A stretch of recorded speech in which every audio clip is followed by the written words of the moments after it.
It's similar to an audiobook, however, it might be the sound of a more familiar voice. When I get bigger, I'll be able to do lots of things. And it's just a call away. When I get bigger, I'm Mercer Meyer. The T.L.L Temple Memorial Library in Diboll started a program. People can dial in to hear a story. The more access that we can give families to stories and to reading practice, the more time, obviously, they're going to engage with reading, and that's good for everybody. In 2023, it was found that 40% of students nationwide were not able to read at a basic level, according to the National Literacy Institute.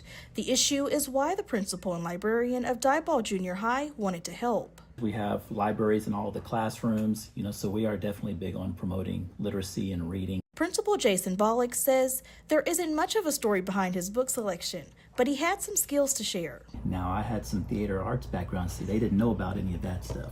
They didn't know I had the theater back in high school and college, so I put a little extra into mine over there to get through that story to make it a little fun. But the story's different for librarian T.L.L. She says she chose The Giving Tree because it's a family favorite. My son grew up in a church nursery, and every Sunday the nursery worker would read this book to him, so it was his favorite. Justin Barkley, the library's executive director, says hearing a story is pretty easy. You dial the phone number and listen for the story you would like to hear.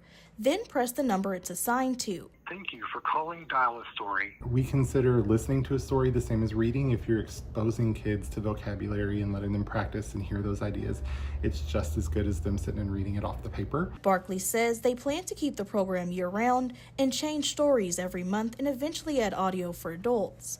But for now, he says they are focusing on promoting literacy through audio for children. Just anything to get the community involved and to get the kids reading more.